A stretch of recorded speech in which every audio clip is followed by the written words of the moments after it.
आता चौथा समास झाला ना, हो. पाचवा. पाचवा. आता याला त्यांनी अनुमान निरसन असं म्हटलेलं आहे 5व्या समासाला. यामध्ये श्रोता इथे मागे पाहिलं तर त्या लक्षात येईल की श्रोत्यांनी सांगितलं की तुम्ही आता श्रोते म्हणती हे प्रमाण झाले परमसमाधान परी पिंड ब्रह्मांड ऐक्य लक्षण मज निरोपावे. तर आता त्यांनी मागच्या भागामध्ये जे प्रश्न विचारले होते त्यामध्ये जाणतेपण म्हणजे शहाणपण आणि अज्ञान या दोघांमधला भेद आधी समर्थ सांगतात. आणि विचारणारा विचारतो की आम्हाला नेमकं काय जाणावं, कसं जाणावं, कशाच्या माध्यमातून जाणावं, कशाला ज्ञान म्हणावं, कशाला अज्ञान म्हणावं, या पातळीवरची चर्चा त्यांनी तिथे केलेली आहे. म्हणजे श्रोत्यांनी प्रश्न विचारलाय, वक्त्यांनी सांगितलंय. आता त्यांनी सांगितलं की ठीक आहे, आपण म्हणाला ज्याप्रमाणे तसं जाणतेपण काय आणि नेणतेपण काय आहे हे आम्हाला समजलं. पण आता आमचा प्रश्न असा आहे, श्रोते म्हणती हे प्रमाण झाले परमसमाधान, त्याबद्दल आता शंका नाही राहिली. परी पिंड ब्रह्मांड ऐक्य लक्षण मज निरोपावे. आता समर्थांना इथे आपल्या पुढे असं दाखवायचंय म्हणा या प्रश्नातून की लोक अनेक विषयांची अनेक ठिकाणी चर्चा करतात आणि त्या चर्चांमधून काहीतरी तत्वज्ञानामधलं एक सूत्र घेतात. जसं आता ब्रह्मसत्यम जगन्मिथ्या. आता ब्रह्मसत्यम जगन्मिथ्या खूप ठिकाणी ऐकलेलं असतं. कुणीतरी चांगले ज्ञानी पुरुष आले किंवा त्यांना आपण संत सत्पुरुषांना भेटायला गेलो की काहीतरी प्रश्न विचारत असतात लोक. मग आपण म्हणतो की बा काय आहे ब्रह्मसत्यम जगन्मिथ्या.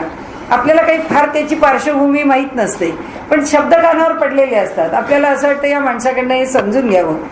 तसं इथे समर्थ म्हणतात की लोक पुष्कळ पिंड ब्रह्मांड शब्द उच्चारतात आणि जे पिंडी ते ब्रह्मांडी असं म्हणतात. म्हणजे पिंडी ते ब्रह्मांडी म्हणजे काय असतं, म्हणजे नेमकं माणसाने काय समजावं की जसं आता ज्ञान ज्ञान ज्ञान शब्द येऊन गेला आणि अज्ञान. व्यवहारामध्ये आपल्याला असं वाटतं एखादी गोष्ट न समजणं म्हणजे अज्ञान आहे आणि एखादी गोष्ट समजणं म्हणजे ज्ञान आहे. आता हे ज्ञान आणि ते अज्ञान. आता एखाद्या विषयाचं ज्ञान झालं की आपण म्हणतो हो बा गेलं, आपल्या डोक्यामध्ये काहीतरीच कल्पना होती, तसं काही ते नाही आहे, त्याचं ज्ञान झालं. हा व्यवहारामध्ये जे माहीत नाही ते माहिती झालं हे ज्ञान म्हणजे पंचभौतिक, की पंचमहाभूतांच्या माध्यमामधून जे जग दिसतं आहे त्याच्याविषयी काही समजणं, काही धारणा करणं किंवा त्याच्यातून आपल्याला काही आकलन बोध होणं. प्रत्येक वेळी काही ज्ञानच होतं असं नाही, पण कुणी काहीतरी सांगितलं मग त्यावरून आपण काही अनुमान करतो. प्रत्येकच वेळी ते पाहून ज्ञान झालेलं असतं असं नाही. मग अनुमान काय करतो, बा हे असं असेल. आता मी काय अमेरिकेला गेले नाही, म्हणजे आता अमेरिकेमध्ये लोक असं असतं तसं असतं असं सांगतात.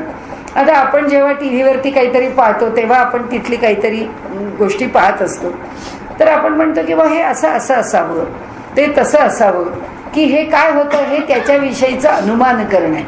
की अनुमान काय केलं की तिथे ना परिस्थिती अशी असेल, तिथे ना लोक असे वागत असतील. आता मुंबईवरती एवढा शिवाजी म्हणजे मैदानावरती एवढा मोठा तो ही सगळी प्रोसेशन खूप मोठीच निघाली, पण एवढे 7, 8, 10 लाख लोक असतील ते ज्या शिस्तीत गेले. आम्ही कुठे त्याच्यात सामील होतो, पण टी व्हीवरून एकदा दोनदा तीनदा ती क्लिपिंग्स बघितली की आम्हाला अंदाज येतो की बाबा इतके लोक गेले. मग आता प्रत्येक वेळी बातमी दिली की आमच्या लक्षात येतं की हो बरोबर आहे, हे का त्या शिवाजी म्हणजे मैदानाचा आग्रह करतायत, का तिथे त्या ठिकाणी स्मारक पाहिजेच म्हणतायत. तर त्यांचे काय बलस्थान आहेत, त्यांचे काय पॉईंट्स आहेत, तर ते आपल्या बाजूनी लढवत असतात. सरकारच्या बाजूनी आपल्या बलस्थानांनी लढवतं की नाही नाही आम्ही तुम्हाला काही हे मैदान देणार नाही. हे म्हणतात नाही आम्ही सोडणारच नाही, तुम्ही आम्हाला जागा पक्की करून दिल्याशिवाय आम्ही तो चौथरा काही हलवणार. हे आता सगळं बघताना आपण काहीतरी अनुमान करतो की बा हे सरकारने सांगितलंय ते बरोबर आहे. कारण असं आहे की सरकारने दिलीच होती जागा, ती अगदी तात्पुरत्या काळाकरता दिली होती. मग तुम्ही तात्पुरत्या काळाकरता जागा मागितल्यावर आता त्या जागेवर हक्क का दाखवता, हे सरकारचं बरोबर आहे. दुसऱ्या बाजूनी बरोबर आहे यांचं. आजपर्यंत त्या शिवाजी मैदानावरती बाळासाहेब ठाकरेंनी एवढं केलं आणि आज मुंबईमध्ये त्यांच्या मागे एवढी माणसं आहेत, एक नेतृत्व त्यांचं अखंड एवढी 51 वर्ष 60 वर्ष. आणि तसा विचार केला तर मागच्यापासून आत्तापर्यंत इतक्या काळाचं नेतृत्व आहे. मग त्या नेतृत्वाच्या करता जर एखादं स्मारक पाहिजे असं लोकांनी म्हटलं, तुम्ही शिवसेनाला माना की न माना, पण एक व्यक्ती नेता म्हणून मानायची वेळ आली तर मग मानणार का नाही मानणार त्यांना, की त्यांचं स्मारकाला हो म्हणणार की नाही म्हणणार. म्हणजे चाललं ना. ही सगळी जी झुकती मापं आहेत याचं प्रत्येकाचं अनुमान वेगळं आहे. सरकारच्या बाजूने सांगणारा त्याच्या बाजूने अनुमान करतो, शिवसेनेच्या बाजूने सांगणारा त्याच्या बाजूने. म्हणून आपण म्हणतो प्रत्येकाची बलस्थान आहे, त्या बलस्थानावरती आपलं अनुमान असतं आणि त्याप्रमाणे ते अनुमान आपण करत राहतो. आता त्यांनी जो समास घेतला आहे तो त्या अनुमानाचा घेतला आहे. कारण प्रमाण किती आहेत, शब्द त्यांनी मागे इथे प्रमाण वापरलं ओवीमध्ये, की हे आम्हाला प्रमाण आहे. कशा करता प्रमाण? ज्ञान आणि अज्ञानाकरता. तुम्ही हा जो समास सांगितलात या समासातला विषय आम्हाला ज्ञान अज्ञानाकरता प्रमाण झालेला आहे. प्रमाण याचा अर्थ आम्ही तो मान्य केला.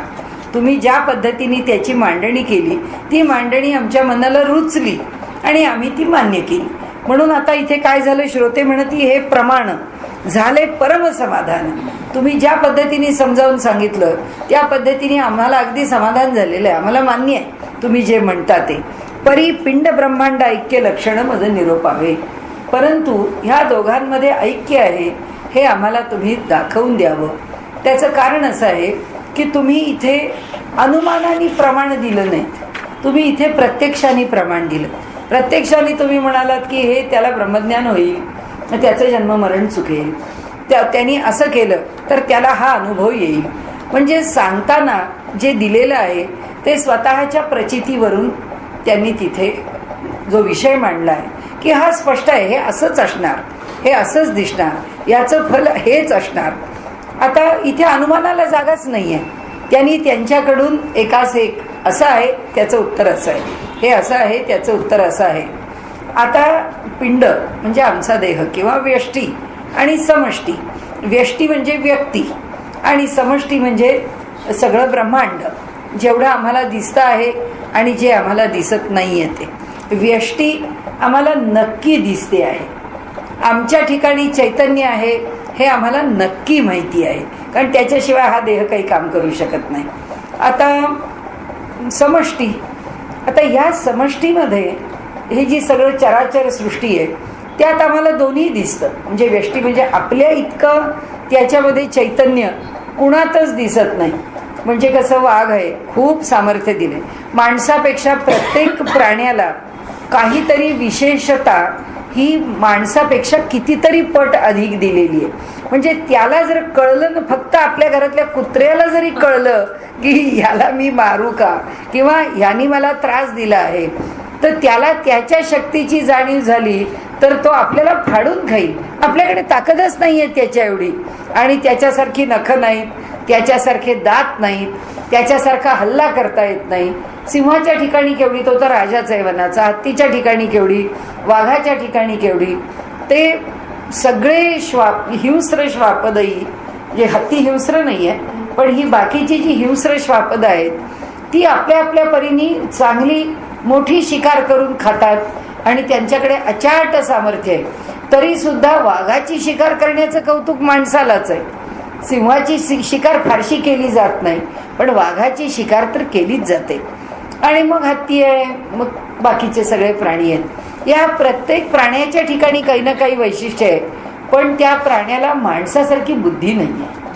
माणसाला जी बुद्धी दिली आहे त्या बुद्धीनी, म्हणजे समजा बैल आहे, खूप सुंदर चारा आहे आणि हिरवगार रान आहे, त्याला अगदी चरायला मोकळं आहे, तो पोटभर चरेल, अगदी जितकं त्याला खाऊन घेता येईल, त्याचं पोटही मोठं आहे आणि त्याच्यात जितकं साठवता येईल तितकं तो साठवून घेईल, मग आरामात जाऊन रवंथ करत ते अन्न पचवील.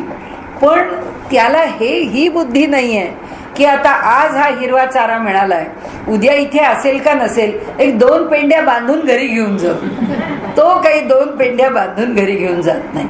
किंवा त्याला काम आहे, मालकाकडे काम करतोय, आता मालकाला तो असं काही म्हणू शकत नाही की उद्याला दिवाळी आहे, सुट्टी घ्यायची आहे, किंवा दिवाळी कशाला, त्याचाच बैल पोळा आहे तर मला उद्याची सुट्टी द्या, मी आज जास्तीचं काम करून ठेवतो, तुम्ही झोपलात तरी चालेल, रात्री मी काम करून ठेवीन. त्याला येत नाही, त्याला मालकानीच हाकावं लागतं, तेव्हाच तो त्या रानामध्ये काम करणार आहे. म्हणजे जी बुद्धी आहे ती इतकी मर्यादित आहे की त्या बुद्धीला स्वतंत्रपणे निर्णय घेण्याचं सामर्थ्य नाही आहे. की आपण स्वतंत्रपणाने आता काय करावं, नाही तर आपल्याकडे गाईंचे गोठे आहेत, बैलांचे गोठे आहेत, असा कोणी बैल म्हणतो का की माझ्या गोठ्यात नंदी बैलाचा फोटो लावल्याशिवाय या गोठ्यात मी बसणार नाही, कारण तो आमचा देव आहे नंदी बैल. अशी कोणती गाय म्हणत नाही की आमच्या गोठ्यामध्ये कामधेनूचा फोटो लावा, कारण ती आमची म्हणजे आयडॉल आहे, काय तुम्ही त्याला रोल मॉडेल आहे, तुम्ही त्याला काही म्हणा, की ती आमच्या दृष्टीने फार महत्वाची आहे, तिचा फोटो आम्हाला पाहिजे, असं काही ते म्हणत नाहीत. कारण का त्यांना ते कळतच नाही. का म्हणत नाहीत? कारण त्यांना कळत नाही म्हणून ते म्हणत नाहीत. तर याचा अर्थ एकच आहे. इथे ते म्हणतात ज्ञान अज्ञानाची चर्चा झाली, आता तुम्हाला पिंड ब्रह्मांड कळून पाहिजे आहे. आता पिंड म्हणजे व्यष्टी आहे, व्यक्ती आहे, आणि ब्रह्मांड जे आहे ते सगळं आहे. त्याच्यात आता आपण पाहिले तसे हे प्राणी आहेत, पशु आहेत, बुद्धी आहे पण मर्यादित आहे. बाकीची सगळी जडसृष्टी आहे, हिला तर काही बुद्धी नाहीच आहे, किंवा ही आम्हाला काही चेतन आहे असं वाटत पण नाही. नाहीतर आपलं एखादी वस्तू वरून खाली फेकून द्या म्हटलं तर आपण फेकली नसती. माणसाने माणसाला कधी वरून खाली फेकलंय का? की आता कशाला 3 महिने चालतो, 3 मजले उतरतोच, एवढे पाय गुडघे दुखताय तर तुला टाकतो इथून खाली, उतर. आपल्याला माहिती आहे वरून खाली टाकलं तर त्याचं काय होणार आहे. त्यामुळे माणूस माणसाला फेकणार नाही, पण माणूस एखादी जी वस्तू आहे ती वस्तू फेकतो. तो म्हणतो मी फेकू का वरून खाली पेन, फेकू का वरून खाली पिशवी, की आम्ही फेकून देतो. मग तिला काय होतं हा प्रश्न नाही. का नाही? कारण ती अचेतन आहे, ती जड आहे. आता ते म्हणतात की पिंड ब्रह्मांडाचं ऐक्य आहे. तुम्ही म्हणता, श्रोता म्हणतो आम्हाला कळत नाही. का कळत नाही? कारण ब्रह्मांडाचं इतक्या जड वस्तू आहेत, तर त्या आमच्यासारख्या कशा? आम्ही चेतन आहोत, आम्हाला आमचं सगळं समजतं. आता ह्या जड वस्तूला काही समजत नाही. खूप वर्ष झाली तर आपल्या सोफ्याचं कापड खराब झालं तर सोफा काही म्हणत नाही आता पुष्कळ झालं, आता या दिवाळीला माझे कापडं बदलून टाका, असं काही तो म्हणत नाही, कारण त्याला विचारायला जाणीव नाहीये असं आम्हाला वाटतं. अध्यात्मशास्त्र असं म्हणतं की त्याला जाणीव नाही. आजकाल मशिनरीमध्ये एक संकल्पना आलेली आहे, त्याला असं म्हणतात की मशीनला सुद्धा फटीग येतो. म्हणजे आता आमच्या घरात फ्रीज आहे, 24 तास चालतो, इलेक्ट्रिकचं मीटर आहे, 24 तास चालतं. जसं हृदयाला दमणूक येते 24 तास चालून, शरीराला दमणूक येते 24 तास चालून. जसं एक महिनाभर पुष्कळ जड भोजन केलं, आपण जेवण घेतलं, जडान्न घेतलं, तर आपण म्हणतो आता पोटाला विश्रांती पाहिजे, आता 2-3 दिवस पोटात काही नकोच, अगदी हलकं काहीतरी घेऊ, नाही तर पाण्यावर राहू, फळावर राहू, दुधावर राहू, पण आता जड अन्न नको. तर हे का? आपल्याला माहिती आहे ह्या सगळ्या सिस्टीम्स आहेत, ह्या सगळ्या संस्था आहेत, या सगळ्या संस्थांना केव्हा तरी दमणूक येते. आताच्या सुद्धा ज्या आयडियाज आहेत की आता लोक असं म्हणतात की एकावेळी फार खाऊ नका, सकाळपासून एखादा तुम्हाला ब्रेकफास्ट बरा घ्यायचा असला तर घ्या, पण नंतर 1-2 तासांनी 2.5 तासांनी 2 जर्दाळूच खा, 2 बदामाच्या बियाच खा, नाही तर एखादं केळच खा, नाही तर आणखीन 2 तासांनी एखादं संत्र खा. मग संध्याकाळी 4 वाजता तुम्हाला जर असं वाटलं की काहीतरी चहा, कॉफी, बिस्किट घ्यायचंय मग घ्या. मग रात्रीच्या भोजनामध्ये तुम्हाला जर वाटलं अर्धी पोळी खायची तर खा, पण प्रत्येक वेळी असं थोडं थोडं सप्लिमेंट करत गेलात तर तुम्हाला भोजन जास्त लागणार नाही. अशी एक आत्ताची थिअरी आहे, आणि त्या थिअरीप्रमाणे वजन कमी करता येतं असं त्याचं फल आहे असं आपल्याला सांगितलंय. पण आता विचार केला तर आपल्या लक्षात असं येतं की आपल्याकडचं शास्त्र असं सांगतं की चावून खाण्याचे पदार्थ दिवसातून फक्त 2दाच खावेत, आणि बाकीच्या वेळी काय घ्यायचं असेल ते पेय असेल, पाणी असेल, समजा अगदीच वाटलं की एवढ्यानी भागत नाही तर एखादं फळ असेल, पण याच्यापेक्षा खरं म्हणजे जास्त खाऊ नये. आता ह्या 2 थिअरीजमध्ये काय फरक आहे? या 2 थिअरीजमध्ये एकच फरक आहे की आमची जी पचन संस्था आहे, एकदा वस्तू तोंडात टाकली की प्रोसेस सुरू झाली, तिथून अगदी त्याच्या एक्सक्रिटरी सिस्टीमपर्यंत प्रोसेस सुरू झाली की प्रत्येकाला त्याचं विघटन करत नेलं पाहिजे, त्याच्याकरता कार्यरत झालं पाहिजे. दर 2 तासांनी जर तुम्ही काहीतरी टाकायला लागलात तर त्या सिस्टीमला विश्रांती आहे कुठे? तुम्ही एवढं टाकता का एवढं टाकता हा प्रश्न नाहीये, त्याला विश्रांतीच नाहीये. तुम्ही म्हणाल ठीक की आम्ही वजन कमी करण्याकरता म्हणून थोडं थोडं खातो कारण ती जी भूक आहे. नाही, काय होतं की दर 2 तासांनी खा, ही काय थिअरी आहे? आता पाणी सुद्धा आजकाल असं म्हटलंय की बॉडी फ्लशिंग म्हणजे पाणी ही थेरपी आहे असं समजून पाणी प्या. मान्य आहे थेरपी, पण किती पाणी प्यायचं? 4-4 लिटर पाणी, 5-5 लिटर पाणी, म्हणजे सारख्या बाटल्या भरायच्या, समोर ग्लास ठेवायचे, आठवण करायची आणि ते पाणी पित राहायचं. पण इतकं पाणी पिऊन तुम्ही किडनीजवर पण प्रेशर आणणार, तुम्ही पोटावर पण प्रेशर आणणार, तुम्ही सगळ्या सिस्टीम, सगळं शेवटी काय आहे की सगळं काही प्रमाणातच पाहिजे. या प्रमाणाला काही एक नियम आहे, प्रमाणात पाहिजे म्हणण्याला सुद्धा नियम आहे. डाएट करायचं ह्या, आणि कसं होतं की खूप मोठ्या मोठ्या सेलिब्रिटीजना किंवा सगळ्या स्टार्सना, अशा लाईमलाईट मधल्या लोकांना जेव्हा हे लोक डाएट प्रिस्क्राईब करतात, त्यांना सांगतात बघ हे असं असं डाएट घ्या, की मग ती मंडळी आम्हाला टीव्हीवरून वगैरे सांगतात की आमच्या मुलाखतीत की आता बिपाशा तिने सांगितलं मी कसं वजन कमी केलं. आता तिचं वजन कमी करण्याची प्रोसेस ऐकली की त्या प्रोसेसमध्ये आम्ही शिरतो की आता हिने एवढं स्वतःला वजन कमी केलं तर आता आम्ही कसं करायचं. काय तात्कालिक परिणाम आम्हाला ताबडतोब बघायला मिळतात, पण त्याचा लॉंग टर्म परिणाम काय होतो याचा कोण विचार करतं? त्याचा विचार करायलाच पाहिजे ना की ह्याचा लॉंग टर्म परिणाम आमच्यावर काय होईल. तर हे जे सगळं आहे ना, तर ही सगळी प्रक्रिया अनुमानाची आहे की कोणतंही एखादी थिअरी आमच्या समोर आली की लगेच आम्ही ती ॲक्सेप्ट करायची का, त्याच्यावरती आम्हाला विचार करायला पाहिजे, त्याचं काहीतरी अनुमान करायला पाहिजे. आणि म्हणून आपण काही काही वेळा विज्ञानामध्ये, म्हणजे आता आपला विषय चाललेला याचा नव्हता, आपला विषय चालला होता फटीगचा, की माणसाला किंवा अगदी यंत्राला सुद्धा फटीग येतो असं जेव्हा म्हणतात. अहो यंत्राला काय सजीवता आहे, त्याला कसा फटीग येईल? आमच्या मेंदूला फटीग येईल, आमचा मेंदू दमेल, आमचं शरीर दमेल. आपल्याला असं वाटतं की एका मोबाईलनी भागत नाही म्हणून आपण 2 मोबाईल ठेवतो, 2 मोबाईलनी भागत नाही म्हणून 3 मोबाईल ठेवतो. अहो पण त्या 3 मोबाईलवरनं सारखे मेसेजेस घेता घेता आणि त्यांना अटेंड करता करता आपल्या बुद्धीचं काय होतं, आपल्या मेंदूचं काय होतं, त्या मेंदूची जी निर्णय घेण्याची क्षमता आहे त्याला किती ताणायचं. जसं लहान मुलं हट्ट करणं म्हणजे एखादं रबर किती ताणावं हे मुलांना बरोबर माहिती आहे, ते त्यांच्या मनाप्रमाणे होईपर्यंत ताणत राहतात. तसे व्यवहारामध्ये आम्ही आमच्या मेंदूला आमच्या समाधानाकरता 3 मोबाईल रिसीव करत राहतो आणि त्याच्यावर बोलत, पण तो बिचारा बोलत नाही काही. त्यामुळे त्याला येणारा फटीग आहे तो तेव्हा कळत नाही, तो 5 वर्षांनी कळतो, तो 10 वर्षांनी कळतो. आणि आज जर आपण बघाल तर जितके आपण ताणतणाव मेंदूला देतो, आज बहुतेक लोकांना 65-68 नंतर पार्किन्सनचं प्रमाण जास्त आहे. आजकाल पार्किन्सन्स वाढायला लागला. आपल्याला त्या सगळ्याचं नाही चर्चा करायची, आपल्याला चर्चा एवढ्याचीच करायची आहे की आम्हाला काय काय होतं हे विषय आमच्या पुरते मर्यादित आहेत. आम्हालाच नाही होत असं तत्वज्ञान सांगतं. तत्वज्ञान म्हणतं तो फ्रीज सुद्धा आता आमच्याकडे जेव्हा ऑटोमॅटिक डिफ्रॉस्ट आलं तेव्हा फ्रीज बंद करायचा ही संकल्पनाच संपली. नाही तर पूर्वी जेव्हा नवीन आपल्याकडे फ्रीज होते तेव्हा कार्यक्रम होता, महिन्यातनं 15 दिवसातनं एकदा तो बंद करायचा, त्याच्याकडे 24 तास, मग ते पुसायचा, मग ते पुन्हा बर्फा म्हणजे पाणी ठेवायचं बर्फाकरता, पुन्हा तो फ्रीज सुरू करायचा. मग सुरू होण्याच्या काळामध्ये पुन्हा गार होत नाही, सगळी त्याची मॅनेजमेंट आपल्याला महिना 15 दिवस 3 आठवड्यांनी करावी लागेल. आता काही नाही, आता भानगड नाही.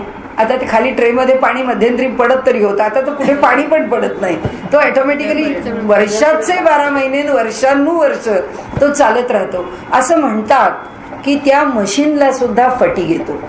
आता हा जे मशीनला फटीग आल्याने आपल्याला काही बिघडत नाहीये, आम्हाला काय उलट छानच आहे, नवीन फ्रीज आलेला घेता येतो, जुना बाद करता येतो.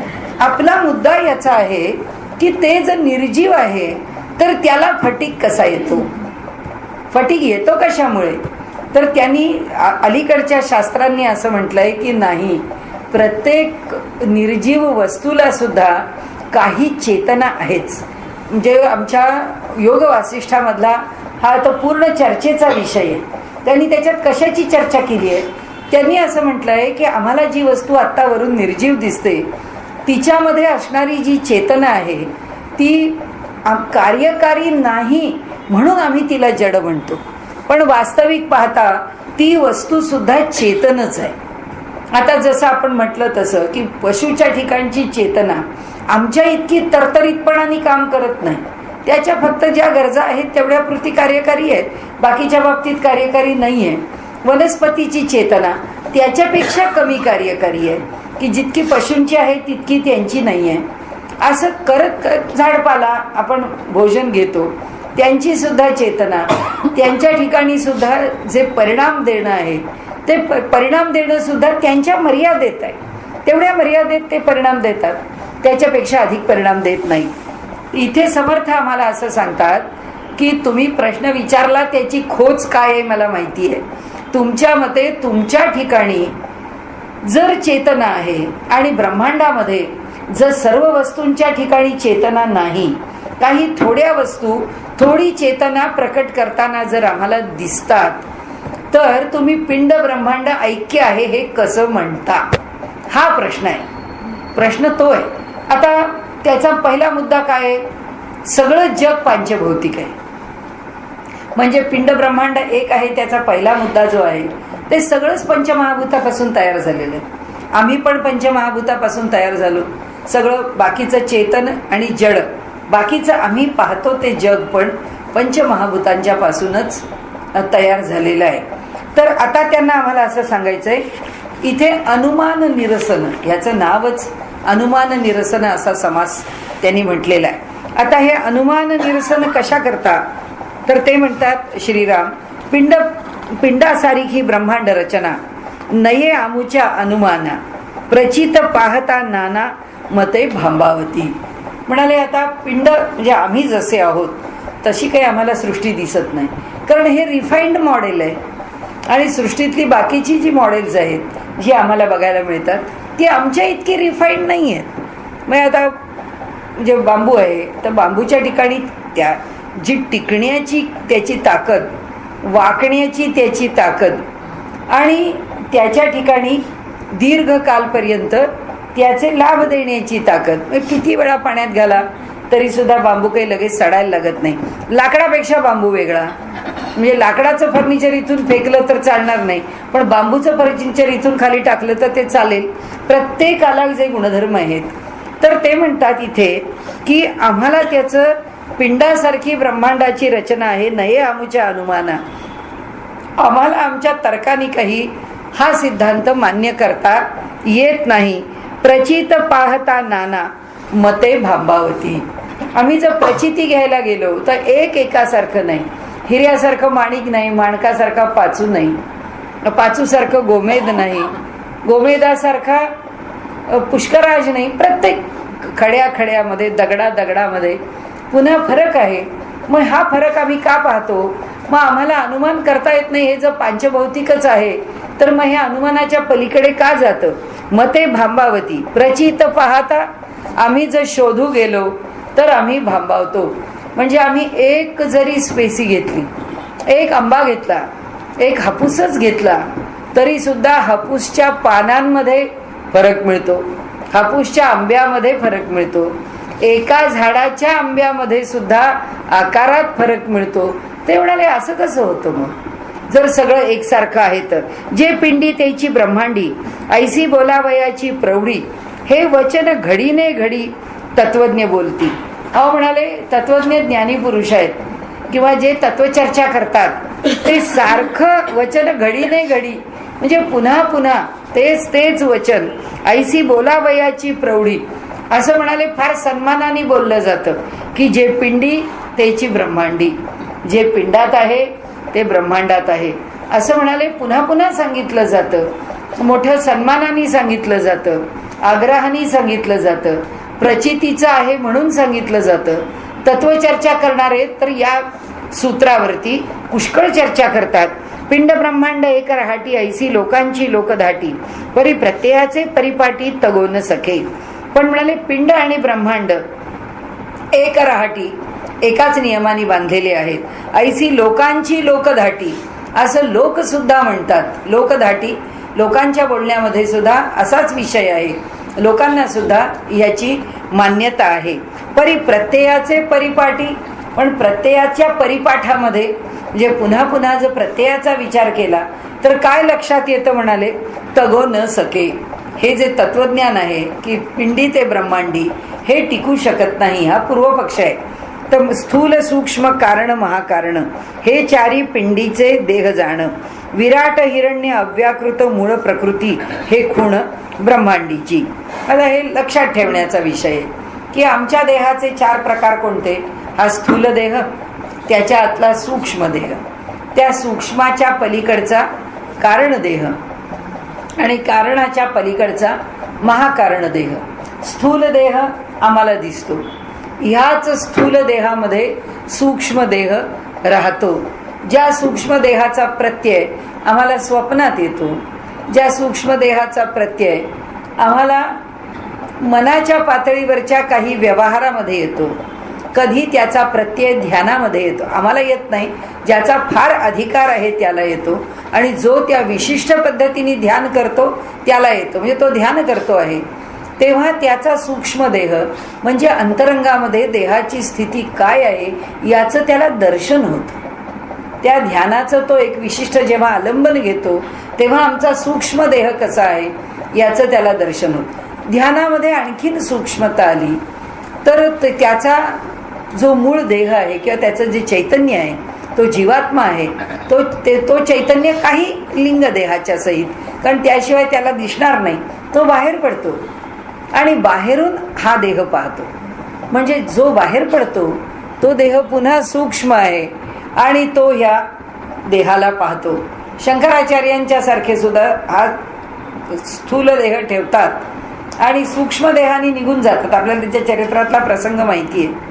आणि मग पुन्हा त्या देहात प्रवेश करतात. अशा प्रकारे त्या सूक्ष्म देहाचा प्रत्यय घेता येतो. कारण देह आहे तो कुठे राहतो. कारण देह अव्यक्तामध्ये राहतो, की जेव्हा तो बीजभावाला येतो, जेव्हा प्रलय होतो, तो प्रलय झाल्यानंतर आमचं काय होतं. समजा काही मुक्तता झालेली नाही, आमचं पुनरपी जननम पुनरपी मरणम चालू आहे, पण आता ब्रह्मांडाचा प्रलय झाला. मग प्रलय झाल्यावर आम्ही कुठे जायचं. तर म्हणाले त्यावेळी आम्ही, हा जो जीव आहे तो जीव बीजभावाला येतो आणि हे बीजभावाला आलेले सगळे जीव हे त्या अव्यक्तामध्ये जाऊन थांबतात.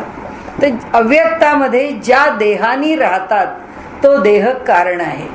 आणि हा महाकारण देह तुकाराम महाराज आहेत, वैकुंठाला गेलेत, ते म्हणतात आम्ही वैकुंठवासी. त्या वैकुंठात राहताना त्या ईश्वराचा जो अनुभव घेतात, त्या भक्तीचा जो आनंद लुटतात, असं म्हणतात की ते तिथे पुष्कळ कीर्तन करतात, ते तिथे पुष्कळ तत्वज्ञान सांगतात, एकमेकांना खूप आनंद देतात, असं काही बोलून, असं काही भजन करून. तर हे कोणत्या देहानी करतात. हे ज्या देहानी करतात तो महाकारण देह आहे. म्हणजे समर्थ म्हणतात जे पिंडी ते ब्रह्मांडी म्हणायला पिंड म्हणून हाच दिसतो, आम्हाला दिसणारा स्थूल देह दिसतो. मग हे आतले देह आम्हाला दिसतात कुठे, तरी आम्ही ते मान्य करायचे असं त्यांचं म्हणणं. आता पिंडाच्या ह्या 4 अवस्था आहेत की स्थूल, सूक्ष्म, कारण आणि महाकारण. या 4 अवस्था आम्ही इथे पाहिल्या. आता ब्रह्मांडाच्या 4 अवस्था आहेत. विराट म्हणजे हे प्रकट असलेलं जगत, जे चर आणि अचर, स्थूल आणि किंवा ज्याला आपण चेतन आणि जड असं आपण म्हणू, की जे चैतन्याने युक्त आहे आणि आम्हाला जे जडाने युक्त आहे असं दिसतं. मग तो हिमालय असेल, मग तो समुद्र असेल, नद्या, नाले, ओढे, नंतर भूगर्भ, अनेक प्रकारांनी हे सगळं जे काही आहे ते सगळं विराट रूपामध्ये आहे. आणि परमेश्वराचं जे विराट दर्शन आहे, परमेश्वराचं जे विश्वरूप दर्शन आहे, ते याचं दर्शन आहे, की या रूपाचं दर्शन आहे. भगवंतानी जे दर्शन आपलं घडवलं की कसं आहे ब्रह्मांड, तर ते ब्रह्मांड ज्या प्रकाराने भगवंतानी दाखवलं ते त्याचं विराट रूप आहे, विराट दर्शन आहे. आता तो जो विराट आहे तो विराट कशातून जन्माला आला, म्हणजे ही सगळी जी सृष्टी आहे ही कशातून निर्माण झाली. हिरण्यगर्भापासून निर्माण झाली. हिरण्यगर्भापासून आम्ही निर्माण झालो का, नाही, आम्ही थेट त्या चैतन्यापासून निर्माण झालो. ते चैतन्य फक्त कशानी आवरणाने किंवा आवृत्त आहे किंवा कशानी बांधलेलं आहे, तर त्या चैतन्याला आमच्यापुरता आता सोपं कळावं म्हणून अंतःकरणाने बांधलं, आम्हाला अगदी सोपं कळावं म्हणून आमच्या कर्माच्या बंधनाने बांधलं. त्या चैतन्याला आमच्या उपाधींनी बांधलं. आम्ही ज्या उपाधी लावून घेतल्या आहेत त्या उपाधीमुळे ते बांधलं गेलं आहे. ती उपाधी कशाची आहे? आमच्या कर्माची आहे, आमच्या संचिताची आहे, आमच्या प्रारब्धाची आहे, आमच्या क्रियमाणाची आहे. त्यांनी ते बांधलं गेलं. आणि म्हणून आणि ह्या सगळ्याच्या आधी त्याला बांधायला कुणी सांगितलं? आपण प्रश्न विचारतो की अहो आम्हाला ठीक आहे, आमच्या कर्मामुळे आम्हाला पुन्हा जन्म घ्यावा लागतो, पण आमचा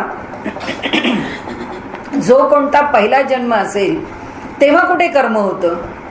तर त्याची संकल्पना वेगळी. पण आता आपण असं धरून चालू की आता हे कशाचाच इतर विचार नाही करायचा. तर मग अगदी पहिला म्हणून जो जीव आमचा म्हणून निर्माण झाला तो कसा झाला? तो जीव परमात्म्याने आपल्या स्वतःच्या अंश शब्द वापरा, नाहीतर त्याच्यासारखं चैतन्य अलग केलं शब्द वापरा, वल्लभाचार्यांसारखं ठिणगी पडल्यासारखा त्याच्यापासून बाजूला झाला. शब्द कोणता वापरायचा तो आपल्याला रुचेल तो वापरावा. पण जीव भावाला म्हणजे परमात्म स्वरूपापासून चैतन्य अलग झालं एवढी गोष्ट सत्य आहे. तर ते चैतन्य पहिल्यांदा अलग तरी का झालं तिथेच उत्तर आहे त्याचं. त्याला त्यांनी अलग केलं कारण आपण अलग होणारे कोण? का आपल्याला काही सत्ता नाहीये. सत्ता कोणाला आहे? त्याला आहे. अलग करायचं की नाही करायचं हे तो ठरवणार आहे. त्यांनी अलग केलं कशाच्या साह्याने? मूलभूत अविद्येच्या साह्याने. आमच्यावरती त्या मूलभूत अविद्येचं एक आवरण टाकून दिलं. आवरण टाकल्याबरोबर आम्ही बाजूला झालो. मग आता ते आवरण कोणाकोणाला मिळालं? अशा आमच्यासारख्या सगळ्या जीवांना मिळालं. प्रत्येक जीवाला ते आवरण पडलं. आता आवरण पडल्यानंतर मग त्याच्यातून जे उत्पन्न झालं अविद्या, अस्मिता, राग, द्वेष, अभिनिवेश, हे सगळं त्याची पुढे साखळी आहे. हे त्याच्यातून निर्माण झालेले हे त्याचे बाय प्रॉडक्ट्स आहेत. मग आता राग म्हणजे आसक्ती निर्माण झाली, द्वेष त्याच्याबद्दलचं ॲव्हर्शन आम्हाला नकोच आहे ते, त्याच्याबद्दलचा तिटकारा निर्माण झाला, अभिनिवेश हे माझं आहे, मला विचारलं नाही, मला फोन केला असता तर काय झालं असतं. आपण नेहमी कीर्तनकारांच्या सगळ्या ज्या कथा सांगतो त्या सगळ्या अभिनिवेशाच्याच आहेत, अहंकाराच्या. सगळं ते तिथे निर्माण होतं. पण मूळ अविद्या त्यांनी आमच्यावर एक पांघरुण घालून दिलेलं आहे. पांघरुण कशाचं घातलं? मी केवळ चैतन्यमय आहे ही जाणीव लोपून टाकणं एवढंच पांघरुण घातलं. ते पांघरुण अविद्येचं आहे. त्यामुळे मी चैतन्यमय असं आम्हाला वाटत नाही. मी आहे, माझं नाव आहे, माझं घर आहे, हे माझे कपडे आहेत, हे माझे दागिने आहेत, हे माझे लोक आहेत, त्यांनी मला विचारलं, मी त्यांना विचारलं, त्यांच्याशी भांडण, त्यांच्याशी माझं बरं, हे सगळं जे काही आहे ते सगळं मी आणि माझ्याशी आहे. आणि म्हणून हे मी आणि माझं हे जिथे उत्पन्न झालं किंवा जिथून उत्पन्न होतं ती अविद्या आहे. म्हणजे जीवाला पहिल्यांदा ते बांधलं. ते बांधल्यानंतर पुढे त्याच्यामधून अस्मिता, माझ्या वेगळेपणाची जाणीव आमच्या ठिकाणी दृढावली. त्या जाणीवेतून हे हवं ते नको हे निर्माण झालं. सत्य लोकामध्ये कोणता धर्म होता? सत्य लोकामध्ये कोण अनुशासन करत होता? आपल्याकडे म्हटलंय की तो काळ कसा होता? राज्य नव्हतं, राजा नव्हता, धर्म नव्हता, धर्माचं पालन करणारा नव्हता, कुणी अनुशासन करणारा नव्हता, कुणी अनुशासन करून घेणारा नव्हता. मग कसे लोक राहत होते? धर्मेणैव प्रजा सर्वा रक्षन्ति स्म परस्परम. धर्मानी प्रजा स्वतःचं रक्षण करत होती. म्हणजे काय करत होती? धर्मानी करत होती म्हणजे हा माझा देह आहे, हा त्यांनी मला दिला आहे, ही माझी बुद्धी आहे, ही त्यांनी मला दिली आहे, ही जशी दिली आहे तशी चोख बुद्धी कशाने राहील? मी सत्याचं पालन करील तर, मी कशाचाही हव्यास न करील तर, कशाचाही रागद्वेष माझ्या ठिकाणी असणार नाही तर. म्हणून सत्य लोकामध्ये न राजा नैव राज्य असीत, न दंड्यो न च दांडिका. कोणी नव्हतं, राजा नव्हता, राज्य नव्हतं, कुणाचं पोलीस, मिलिटरी, अनुशासन कुणाचंच नव्हतं. धर्मेणैव प्रजा सर्वा रक्षन्ति स्म परस्परम. काय करत होते? धर्म. काय धर्म आहे? ही गाय आहे, त्या गाईला जगवलं पाहिजे. हा गाईंचं जगणं आणि तिने जिवंत राहणं हा तिचा धर्म आहे, तिच्या देहापुरता. हा देह जिवंत राहणं हा देहाचा धर्म आहे. ही वाणी मूळची चांगली राहणं या वाणीचा धर्म आहे. ही बुद्धी शुद्ध राहणं या बुद्धीचा धर्म आहे. हे सगळे धर्म राखत लोक राहत होते. म्हणून त्याला सत्ययुग म्हणत होते, की ते कुणालाही ताण, बुद्धीला ताण दिलाय, पोटाला ताण दिलाय, डोळ्याला ताण दिलाय, डोक्याला ताण दिलाय, शरीराला काहीही नाही. प्रत्येकाचा धर्म राखत ते आपलं जीवन जगत, नियमाने बांधलेलं जीवन जगत होते. प्रत्येकाचे नियम ओळखत होते आणि ओळखून जगत होते.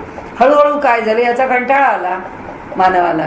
कारण जे समोर दिसतं आहे, आज एक गोष्ट खावीशी वाटली. आपल्याकडे आयुर्वेदामध्ये खूप छान गोष्ट आहे. ते त्यांनी असं सांगितलं की एक मोठा आयुर्वेदाचा ग्रंथ लिहिणारा ग्रंथ लिहायला बसलेला आहे आणि तो म्हणतो आहे की माणसाला कशाची आवश्यकता आहे. खरोखरच आज जी संकल्पना आहे ना, की आम्हाला प्रोटीन्स पाहिजेत, घ्या हे प्रोटीन्स. आम्हाला ॲमिनो ॲसिड्स पाहिजेत, घ्या ॲमिनो ॲसिड्स करता टॅबलेट. आम्हाला मिनरल्स पाहिजेत, घ्या मिनरल्स करता टॅबलेट. सगळ्या करता गोळ्या घ्या. आणि त्यांनी सांगितलं की उद्या नाही काही पिकवलं तरी चालेल, आम्ही सिंथेटिक गोळ्या पिकवतो आणि त्या गोळ्या खातो. शरीराला आवश्यकता आहे ते मिळेल ना.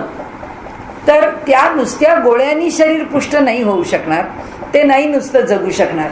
पण त्या काळामध्ये सुद्धा शरीराला काय आवश्यक आहे तेवढं स्वीकारावं. म्हणून आपल्याकडे मधुकुल्या घृतकुल्या असं म्हटले. कुल्या म्हणजे नद्या. तर ह्याच्या नद्या आहेत कशाच्या, मधाच्या पाट वाहत आहेत आणि तुपाचे पाट वाहत आहेत. माणसांनी काय स्वीकारावं, मध स्वीकारावा. मधा इतका दुसरा अँटीऑक्सिडंट कोणी नाही. आमचं शरीर जसंच्या तसं राखायचं असेल तर मधाचं अधिकाधिक सेवन करावं आणि आमचं आयुष्य वाढवायचं असेल तर तुपाचं सेवन करावं. म्हणजे सांगायचा हेतू काय की त्या लोकांनी आपले नियम असे बसवले होते. मग आता तुपामध्ये गहू खावा, कार्बोहायड्रेट्स पाहिजेत म्हणून. पण माणसाची बुद्धी गहू खावा गव्हाच्या रूपामध्ये, त्याच्या चिकाच्या रूपामध्ये किंवा त्याच्या शिजवलेल्या रूपामध्ये, ते आम्हाला पटेन असं झालं. मग आपण म्हणायला लागलो त्याच्यात मसाले घाला, मग ते तूप खायचं आहे तर मग ते तळून खा, मग ते भाजून खा. ही वृत्ती म्हणजे संघ सुरू झाला, धर्म सुटला, संघ आला. आणि संघ आल्याबरोबर त्याच्यातलं रागद्वेष, आवडणं नावडणं सुरू झालं. मला हिंगाचा वास आवडत नाही, मला वेलदोड्याचा आवडतो, मला जायफळाचा आवडत नाही, सुरू झालं. आणि मग त्यातून हे जे आवडणं आणि नावडणं, इथून आमचं कर्म सुरू झालं, कर्माचा संस्कार सुरू झाला. त्या कर्माच्या संस्काराचं फळ भोगणं सुरू झालं. आणि ते फळ भोगायचं म्हणून हे जन्म मरणाचे ही जी सगळी चक्र आहेत ना, हे सगळं चक्र, कुणाला सुख मिळालं, कुणाला दुःख मिळालं, कुणाला डोळे चांगले मिळाले, कुणाला डोळे वाईट मिळाले, कुणाला कान चांगले मिळाले, कुणाला नाही मिळाले. हे सगळं कशाचं फळ आलं, हे कर्माचं आलं. हे कर्माचं फळ केव्हा भोगायची वेळ आली, सत्ययुगामध्ये तो तीच धारणा ठेवत होता आणि तसंच एक जीवन जगत होता की ज्यात फक्त आनंदच आनंद होता. कुणाच्या धारणेवर जगत होता, या जीवाच्या आनंदमय लक्षणावर जीवन जगत होता. सत्य ह्या लक्षणावर जगत होता, ज्ञान ह्या लक्षणावर जगत. सुटलं ते हळूहळू, त्याला ताण आला ह्या सगळ्याचा आणि मग त्याला त्याच्या पलीकडे जावंसं वाटलं. म्हणून त्यांनी काय केलं, थोडे थोडे नियम शिथिल केले. म्हणून कोण आला, म्हणून राजा आला. म्हणून रामासारखा राजा आला, जो सत्यवचनी आहे, जो आदर्श आहे, सगळ्याचा आदर्श राजा आहे. पण प्रजा त्याच्या इतकी आदर्श राहिली नाही. तिला बंधनाची आवश्यकता राहिली आणि बंधनाची तिला आवश्यकता आली. म्हणून त्यावेळी त्रेतायुग आलं. सत्ययुग गेलं, त्रेतायुग आलं. मग त्रेतायुगामध्ये काय झालं, माणसांना चांगलं राहावं, सत्ययुगासारखं जीवनाचा आनंद मिळावा, याच्याकरता बंधनं घालावी लागली. पण आता असं आहे, सगळे चुकार आहेत, बंधनं सोडून त्याच्या बाहेर जायला बघतो. मग आमचं हे कर्म सुरू झालं की मग कशाचं दुःख भोगायला लागेल, कशाचं सुख भोगायला लागेल. मग द्वापार युग आलं. त्रेतायुगाचा ताण, त्रेतायुग पहिल्यासारखं राहिलं नाही, हळूहळू हळूहळू बिघडत चाललं. मग काय करावं लागलं की तेव्हा राजा सत्ययुगासारखा होता, पण प्रजा मात्र सत्ययुगासारखी नव्हती, म्हणून तिला अनुशासन होतं. आता द्वापार युगामध्ये राजाही बिघडला आणि प्रजाही बिघडली. त्यामुळे राजाला अनुशासनाची गरज भासली आणि प्रजेला पण अनुशासनाची गरज भासली. आणि म्हणून आपल्याकडे महाभारतामध्ये त्यांनी असं म्हटलंय की राजा म्हणतो, जेव्हा राज्याचं ग्रहण करतो आणि सिंहासनावर बसतो, तेव्हा तो म्हणतो अदंड्योस्मी अदंड्योस्मी अदंड्योस्मी, मीच राजा आहे, मला कोण शासन करणार, मला कोण शासन करणार, मी अनुशासनापासून मुक्त आहे, मुक्त आहे, मुक्त आहे, असं 3 वेळा आपल्या दरबाराला सांगतो. तेव्हा धर्ममंडळ उभं राहतं आणि ते सांगतं धर्मदंड्योसी धर्मदंड्योसी धर्मदंड्योसी, तुझ्यावरती धर्माचं अनुशासन आहे. धर्म म्हणजे हे आज जे गवाळे अर्थ आहेत तसे नाही आहेत, हा मुसलमान आहे आणि तो ख्रिश्चन आहे ना हिंदू, असा अर्थच नाही की तुला धारणात धर्म मिथ्या हो, हे सगळं जग जसं आहे ते तसं धारण झालंच पाहिजे आणि त्याच्याकरता त्याचं ज्ञान आम्हाला आहे. हे आम्ही ऋषीमंडळ आहोत.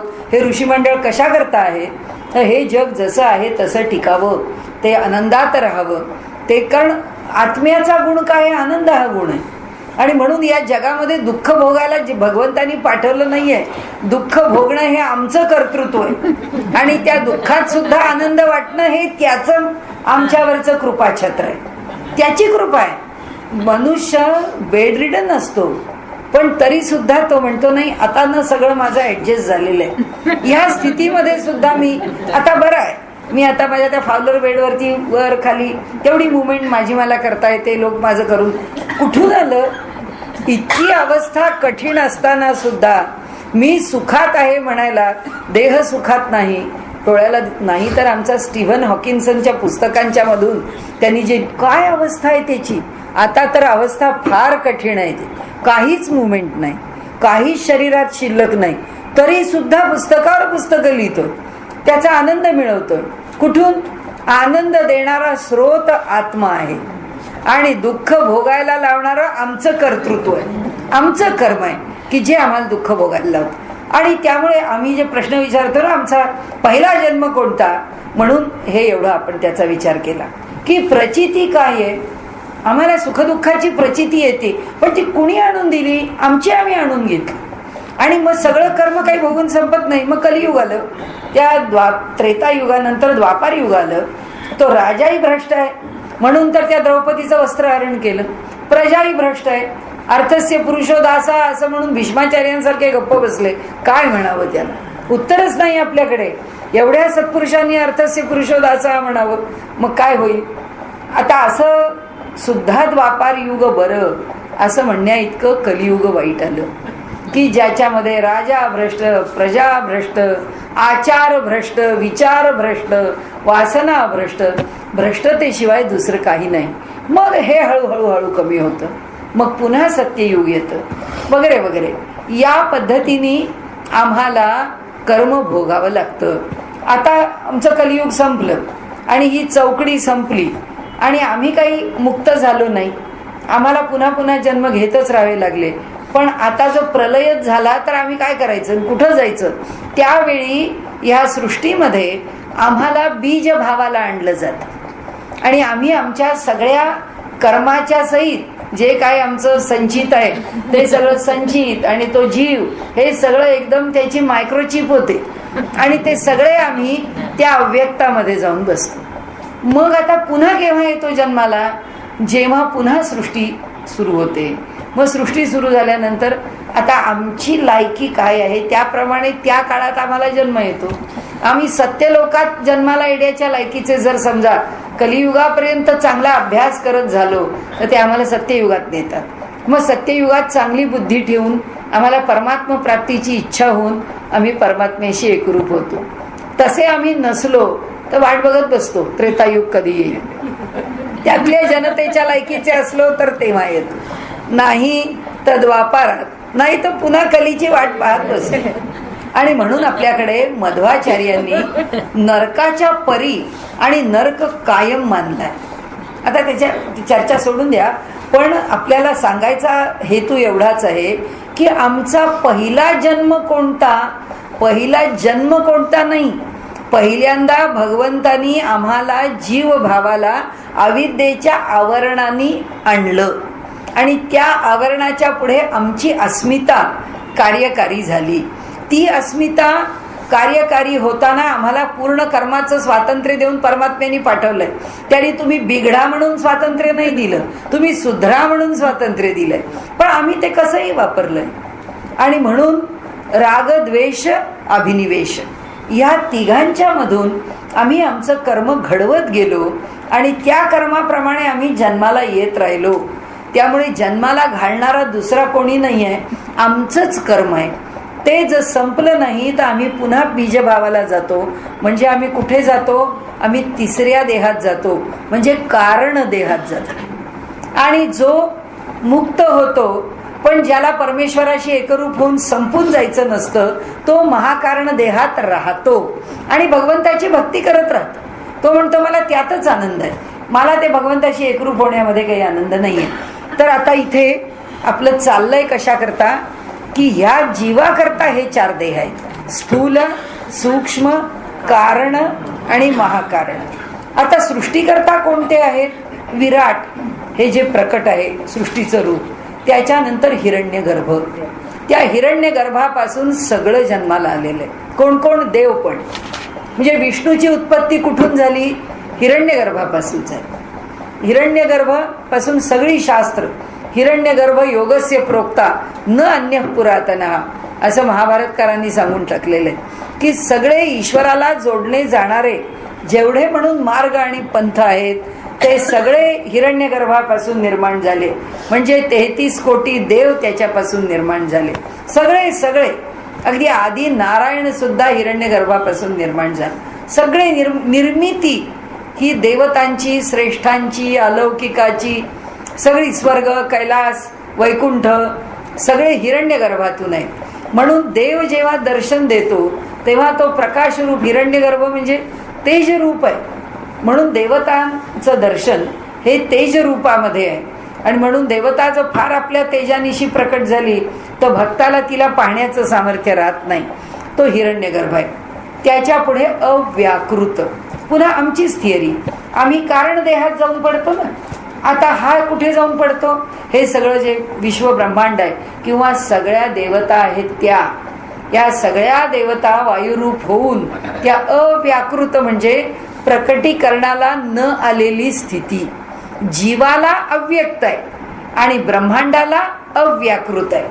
म्हणजे आता लक्षात आलं, आमची जी स्थूल स्थिती आहे ती ब्रह्मांडाची विराट स्थिती आहे. आमची जी सूक्ष्म स्थिती आहे तशी ब्रह्मांडाची हिरण्यगर्भ स्थिती आहे. आमचा जसा कारण देह आहे तसा ब्रह्मांडाच्या ठिकाणी अव्याकृत आहे. आणि आमचा जसा महाकारण आहे तसं ब्रह्मांडाच्या ठिकाणी मूळ प्रकृती आहे. ब्रह्मांडाला ह्या 4 अवस्था आहेत. म्हणजे विराट, हिरण्यगर्भ, अव्याकृत आणि मागे मूळ प्रकृती. जीवाला 4 अवस्था आहेत, स्थूल, सूक्ष्म, कारण, महाकारण. आता त्यांनी आपल्याला सांगितलं की मूळ प्रकृती हे खुण ब्रह्मांडाची, म्हणजे जीवाची आणि ब्रह्मांडाच्या या 2 खुणा म्हणजे लक्षणं त्यांनी आम्हाला सांगितली, अवस्था त्यांनी आम्हाला सांगितल्या. हे शास्त्र धाटी जाणावी. हे काय आहे? ते म्हणाले ही शास्त्राची पद्धती आहे सांगण्याची. या पद्धतीने शास्त्र आम्हाला सांगतं. परी प्रचिती कैसी आणावी. म्हणाले भले शास्त्राने सांगितलं का म्हणून विश्वास ठेवता? समर्थ तर कुणाही नास्तिकापेक्षा अधिक पुढे आहेत, 1 पाऊल पुढे आहेत. नास्तिक निदान त्याच्या नास्तिकतेवर तरी श्रद्धा ठेवतो. समर्थ म्हणतात तुझ्या आस्तिकतेवर तरी काय म्हणून नुसती श्रद्धा? अनुभव घे. जे शब्दांनी सांगितलं त्याचा अनुभव घेऊन मगच मान्य करणं. नास्तिकाला बोलायला काय लागतं? कारण अनुभव घेण्याची ताकद नाही आहे, पण तोंडामध्ये भगवंतानी बोलायला जीभ दिलेली आहे, त्यामुळे तो काहीही बोलू शकतो. समर्थ म्हणतात कशाला बोलतो? नास्तिक आहे ही भाषा पण करू नको, आस्तिक आहे ही भाषा पण करू नको. का म्हणतोस आस्तिक? अनुभव घे. का म्हणतोस नास्तिक? अनुभव घे. ते म्हणतात का म्हणून शास्त्रावरती? हे शास्त्र धाटी जाणावी. हे शास्त्र आहे हे जाणावं. परी प्रचिती कैसी आणावी. त्याचा अनुभव घेतला पाहिजे. मला सूक्ष्म देह आहे का याचा अनुभव घेतला पाहिजे. मला कारण देह आहे का त्याचा अनुभव घेतला पाहिजे. प्रचित पाहता गथा गोवी होत आहे. पण म्हणाला प्रचिती बघायला लागला की हा कल्पनेच्या राज्यातच रमायला लागला. कारण असं आहे की ध्यानाला बसल्यानंतर सुद्धा अवघड कुणाला त्यांनी लक्ष केले नाही, निशाणा कुठे आहे त्याचा. प्रचित पाहता गथागोवी होत आहे, गथागोवी होत आहे, कल्पनेचा प्रांत वाढतो आहे. माणूस डोळे मिटून बसला आणि त्याच्या पुढे काहीतरी हिरवं निळं पिवळं दिसलं की त्याला वाटतं तेजच दिसायला लागतं. ते काही तेज जरा कुठे त्याच्या पलीकडे गेला आणि जरा डोळ्यापुढे काही दिसलं की त्याला वाटायला लागतं बहुतेक ईश्वराचं दर्शनच व्हायला लागतं. त्यांनी सांगितलं ही गथागोवी ही कल्पना आहे की कधी कधी डोळे मिटले काय. फार योगशास्त्रकारांनी फार छान सांगितलंय, केव्हा तरी आपलं मन एकदम सात्विक होतं. ज्या क्षणी ते सात्विक होतं त्या क्षणी असलेली जी कल्पना आहे बुद्धीतली ती कल्पना एकदम डोळ्यापुढे साकार होते. ती साकार झाल्याबरोबर आपल्या डोळ्यापुढे आपल्याला समजा आपली देवता आहे, एकदम त्या देवतेचं दर्शन होतं. कारण मनामध्ये त्या देवतेचा विचार असताना आमची वृत्ती सात्विक झाली. ती वृत्ती सात्विक झाल्याबरोबर आकाराला आली. आकाराला येणं अवघड नाहीच आहे, आकाराला आणणं आम्हाला अवघड आहे. कारण ते आकाराला आलेलंच आहे. भगवंतांनी सिद्धांत काय सांगितलाय की सगळीकडे परमात्मा घनदाट भरून राहिलेला आहे, म्हणजे तो भरलेलाच आहे. पण आता आमची वृत्ती त्याच्याशी जोडली गेली तर ते दिसतं. म्हणजे मनी वसे ते स्वप्नी दिसे ही जी आपल्याकडची म्हण आहे ना, ती म्हण अगदी तंतोतंत खरी आहे. कारण मनामधला जो विचार उत्कटतेने असतो, मनात तोच विचार सारखा आपण म्हणतो आता हे सिनेमा असला इतका भीतीचा पाहिलाय, आता रात्री स्वप्न पडेल मला भीतीचं, म्हणून मला खरं असले सिनेमेच नकोत बघायला.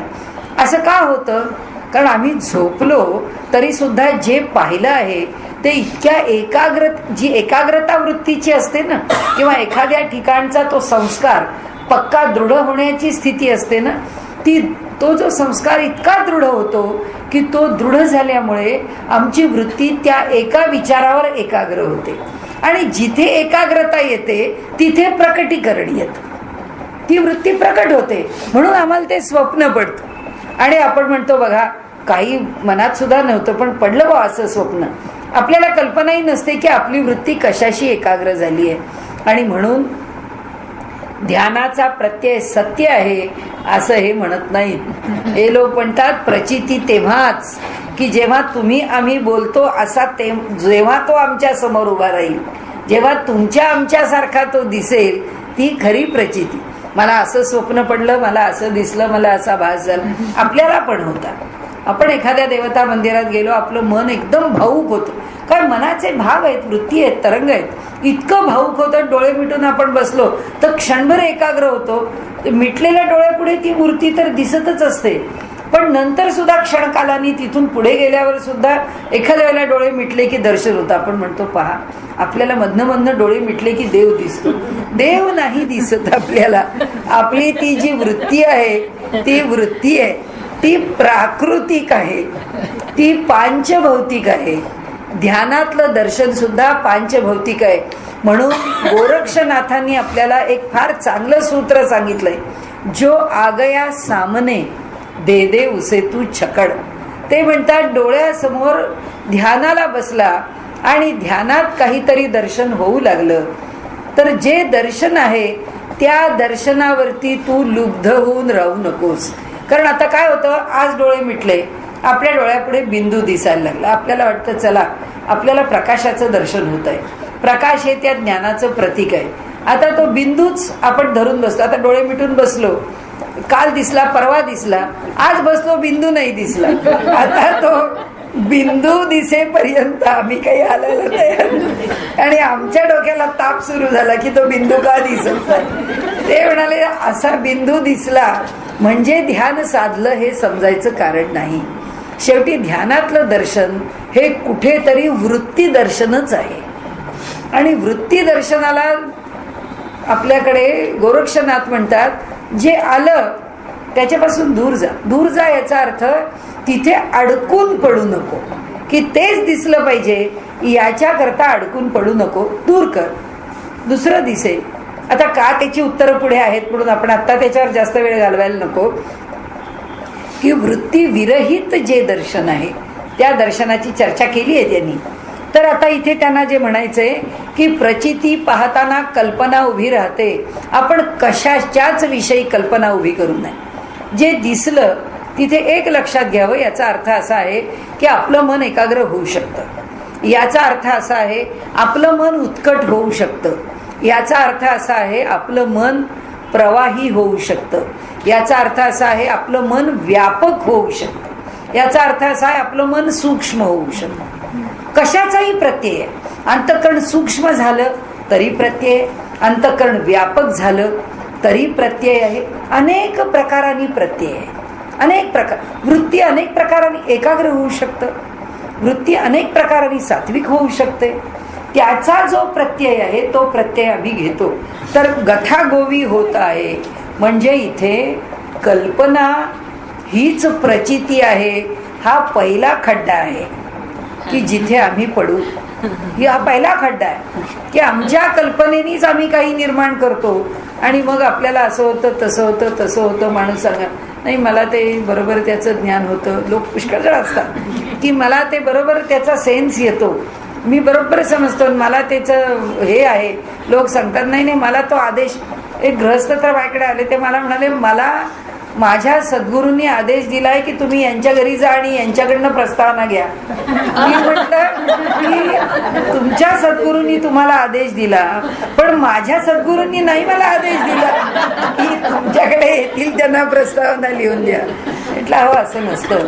पुष्कळ त्यांच्याशी चर्चा केली. त्यांना म्हटलं तुम्ही यातनं बाहेर या, कारण इतका सात्विक, इतका चांगला, इतका स्वतःच्या ठिकाणी उत्तम साधना करणारा मनुष्य जर अशा एका ठिकाणी अडकून पडला तर कधी अनुभव घेईल तो. नाही तर इतकं चांगलं आयुष्य त्या माणसाने दिलेले, त्यांचे काही काही अनुभव तर इतके त्यांनी मला सांगितलेले चांगले आहेत. मला म्हणाले मग बाई तुम्ही सांगा, हे माझा सद्गुरूंचा अनुभव आहे असं नाही का तुम्हाला वाटत? म्हटलं नाही, हा तुमच्या एकाग्रतेचाच अनुभव आहे. त्या एकाग्रतेवर होणारी कृपा आहे. तुम्ही त्याला सद्गुरु कृपा समजू नका. सद्गुरु कृपेकरता अजून पुष्कळ चालायचंय. तुम्ही आलेले हे अनुभव आहेत, हे तुम्ही योग्य मार्गावर आहात याची प्रचिती आहे समजा. हे तुमच्या मार्गावरचे माइलस्टोन समजा, पण इथे अडकू नका. तुम्ही ज्या पद्धतीने मनाची धारणा केली आहे ना अशी तुम्ही करू नका. इथे समर्थ आपल्याला हेच सांगतात की व्यवहारात हेच धोके खूप आहेत. आणि त्यांनी सांगितलं हे गथागोवी होत आहे. म्हणजे हा प्रचिती पाहायला निघाला आणि पहिल्याच पावलावरती मैलाच्या दगडाला कवटाळून बसला. म्हणाले जायचंय मुंबईला, पण याला पहिला मैलाचा दगड दिसला आणि त्याच्यावर मुंबई 200 किलोमीटर असं लिहिलेलं, 180 किलोमीटर असं लिहिलेलं दिसलं की मुंबई शब्द दिसल्यावर तिथंच घट्ट आता हा मुंबईला पोहोचतो का? हा काही आता मुंबईला पोहोचत नाही. समर्थांना हे सांगायचं की पहिल्याच पावलावर जर तू अडकून पडलास तर पुढे जाशील कसा बाबा. म्हणून अनुमान कसं करावं, खरा हा खूप मोठा ब्रह्मसूत्राचा विषय आहे, पण त्यांनी आपल्याला फार चांगल्या प्रकाराने सांगितलाय. असो आज आपण इथे थांबूया.